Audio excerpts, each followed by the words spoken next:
What band RPG do you have a soft spot for?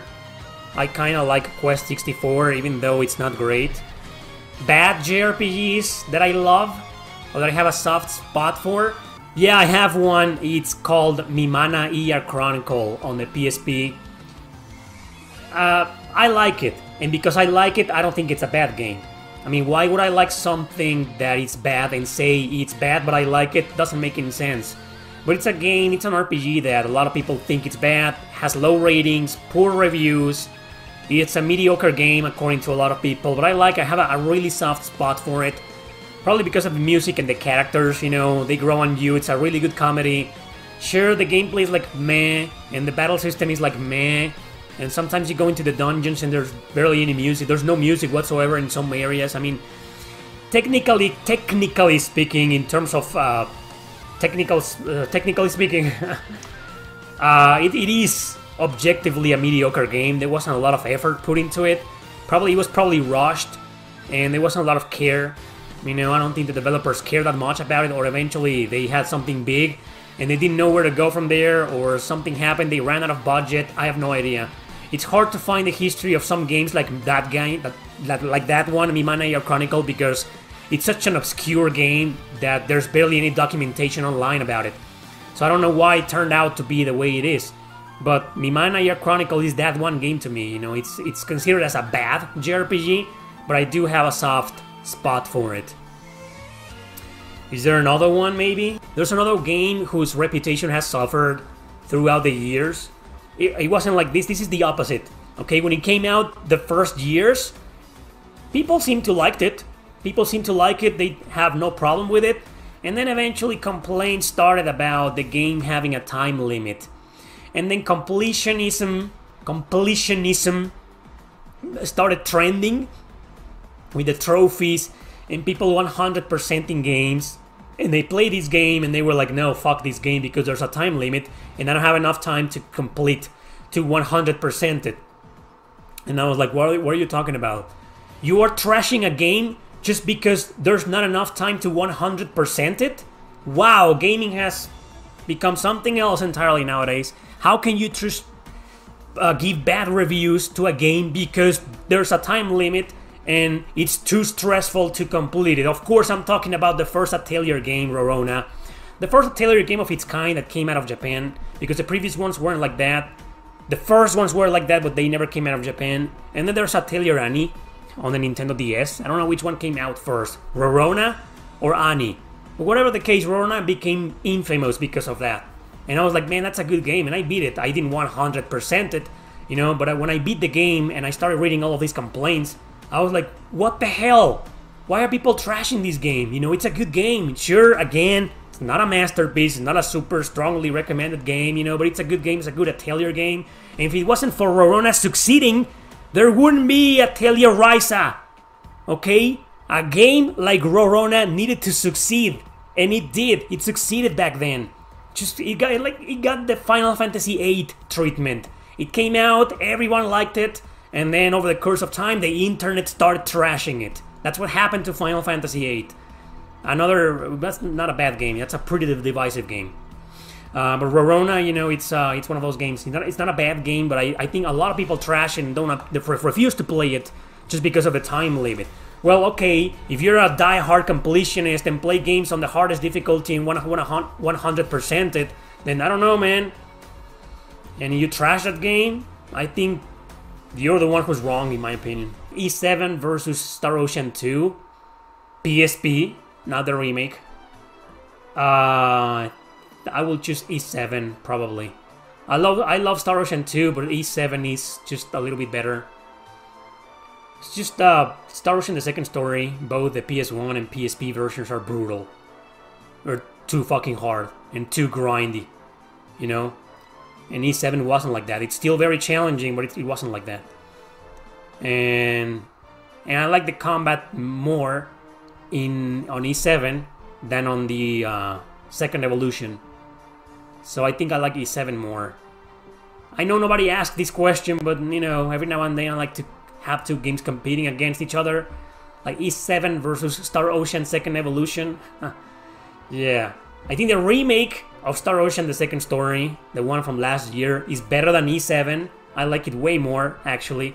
But E7 beats Second Evolution, in my opinion. Just because of the... Oh, it also has a more fleshed out story. Star Ocean: The Second Evolution is a PS1 game after all, and not every single PS1 game has had a Xenogears level of storytelling, or Final Fantasy VII, or Chrono Cross. Remember that? You know, a lot of JRPGs on the PS1 still have these kinda not story-focused narrative. And Star Ocean, I always felt Star Ocean was like that. It is story-focused, but not that much. I always felt Star Ocean: The Second Evolution had more gameplay and more fighting than story. And I love the story in Star Ocean: The Second Story. I think it's a great script, but E7 just has more interesting dialogue, more interesting character development, and overall a better story, in my opinion. So yeah, E7 wins. Who is your favorite female character from mainline Final Fantasy games? You gotta be kidding me. You're making me choose between 16 games and there's a crap ton of girls? Come on, man. Anyway, Freya from Final Fantasy IX.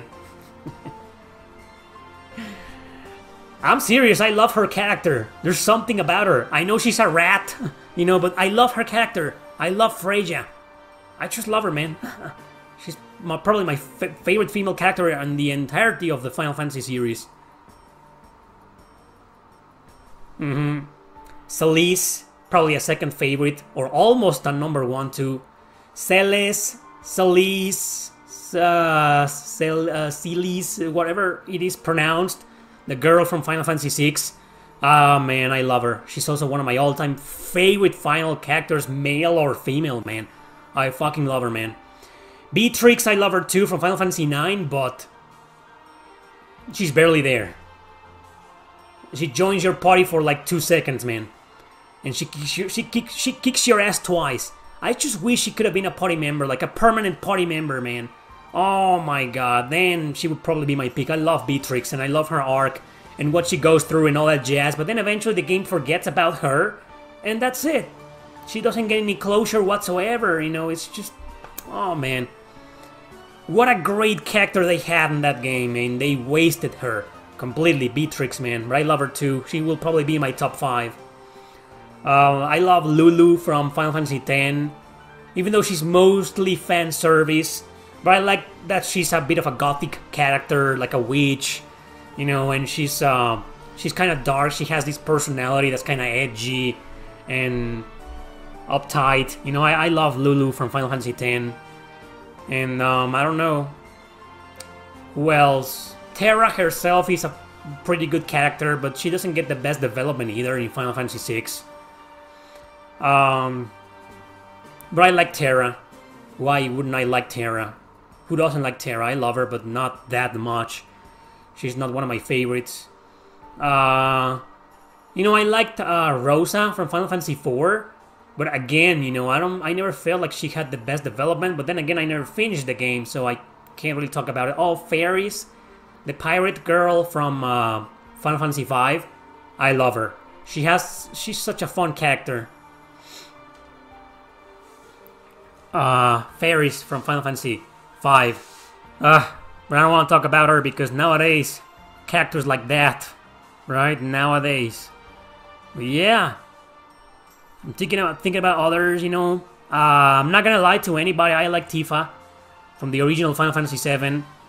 Not because of obvious reasons, but because I always thought she looked cool, man. Like the fighter girl, like using her fists to attack, you know, the boxing type of girl. And then the I don't want to spoil much, but she sticks up to what's the expression? Like, she sticks to Cloud. You know, she really loves him. And despite the guy being an asshole and a jerk, she just doesn't give him up. And wow. Because relationships like that nowadays just don't fucking work. People are always, you know, getting a divorce or separating because of the stupidest things. And then you got this couple in Final Fantasy VII that's like, you know, she just doesn't give up on Cloud. And I thought it was awesome, man. I love Tifa. Not gonna lie. 10 times over Aerith. Aerith, good character, I like her too, but Tifa, man. What would you guys like to see in a Skies of Arcadia remaster? Because I just kept thinking I abandoned that game and never went back to it because the random encounters were so annoying. I remember there was this part when you are in your ship out in the sky and there was a barrier and you couldn't go past that barrier, and I was like, where am I supposed to go? And I spent like a couple of hours trying to figure out where to go, and I never got anywhere because random encounters just kept pissing me off, man, appearing over and over again and distracting me and getting me lost. I will fix that. I will get rid of the... Well, if it's a remaster, then they... How will they get rid of random encounters? Maybe just have the ability to turn them off if you want to, right? Because if they add enemies, visible enemies, then they're gonna have to do something from scratch, from zero, and add them. And alter the code, or... I don't know much about programming video games, but they will have to change too. And that will cost a lot of money, right? But whatever the case, you know, at least reduce the encounter rate or give players the option to turn them off. Like, for example, if I have no clue where to go, I don't want to spend hours just trying to figure it out and getting interrupted by encounters. It's Suikoden 4 all over again, you know. I got lost so many times on Suikoden 4 because of the encounter rate. It was terrible. I love that game, you know, but that was its major flaw. Skies of Arcadia could do well without that. And that's it. I don't think anything else needs changing. So yeah, a simple remaster with the ability to turn encounters off, and also fast travel. I love fast travel. Those two options, and that will nail it. A turbo button, perhaps? Yeah, like a fast forward for battles, right? In case you want to grind, or you don't want to deal too much with the enemy, you don't want to waste too much time fighting on the turn-based combat, because that's a game where I think it has a really good turn-based battle system, but my problem is that it's one of those turn-based battle systems are a bit slow because enemies are a little bit tougher, and some of them cannot be defeated by just one regular attack. I mean, you always had to do some kind of skill to defeat them, so they took a while. So yeah, maybe a fast forward for grinding or for getting through those random encounters. That will be a good idea. So yeah, auto battle, I don't know. I get that's a lot of people who like auto battle. I don't. I like in some games, you know, but not always. You know, I kind of like, for most turn-based RPGs, I kind of like to choose my actions, because sometimes you just select auto battle and they end up messing up badly. Like Suikoden, I'm looking at you. The entire Suikoden series, all games have an auto battle feature, and sometimes they're like, man, they totally waste their turn, and I get my ass kicked. So, but yeah, auto battle, a lot of people appreciate that, so that will be a great addition to a Skies of Arcadia remaster. But I'm fine with just fast travel and an option to turn off the random encounters. Do you have an opinion on why they are poor sales of Final Fantasy VII Rebirth? No, because I haven't played the game. I only played the demo. And second, what's poor sales? How many... Let's just look it up. Always this, man. I know for Square Enix standards, a certain number is too low, but... Bird... Sales. Final Fantasy VII Rebirth has sold around 2 million copies worldwide. Okay, that's a big fucking number, but I understand that for a modern Final Fantasy game from Square Enix, it might be low, but it's only been a month. It's only been like a month since the game was released. I think they're doing okay. 3 million copies already? Wow. Have you ever heard the word greed? G-R-E-E-D? Have you ever heard that word? I don't know, man. Going out there and complaining about, oh, my game only sold 2 million copies in 1 month? That sucks. Wow. What a fucking piece of shit mentality, man. Wow. A lot of fucking video games don't even sell 100,000 copies, or not even 1,000 copies. And you go out there, no, I'm Square Enix, I should sell more. I was hoping for 5 million. Oh, I didn't get 5 million copies? The game undersold. Oh, sucks to be you, you filthy rich motherfuckers. I feel so fucking bad for you. Anyway, I want to try Shiren the Wanderer. Yeah, they're roguelike RPGs, man. Roguelike RPGs are not for everybody. Like, it's a... Well, Shiren the Wanderer is some series that I can safely recommend because they're pretty good.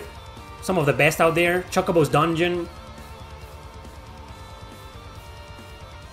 So, yeah, try it out.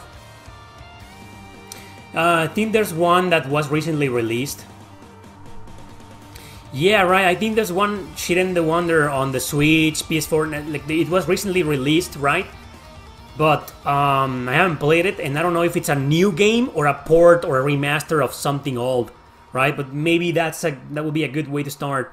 If it's the one, if it's based on the PS Vita game or on the Wii game, those two games are really good, man. So anybody knows more info about... It's a brand new one. Okay, thanks, Brett. Okay, it's a brand new one, so I can't recommend it because I haven't played it. But yeah, the ones on the PS Vita and the Wii, those are pretty good games, man. So I'm kind of nervous recommending that series because I'm not the biggest fan of it, okay? But try them out. I like them. Just be warned, Shiren is quite hard. You fail a mission, it takes you back to the very start. Yeah. Oh, like 9 out of 10 roguelike RPGs. Every single one of them are designed for hardcore players.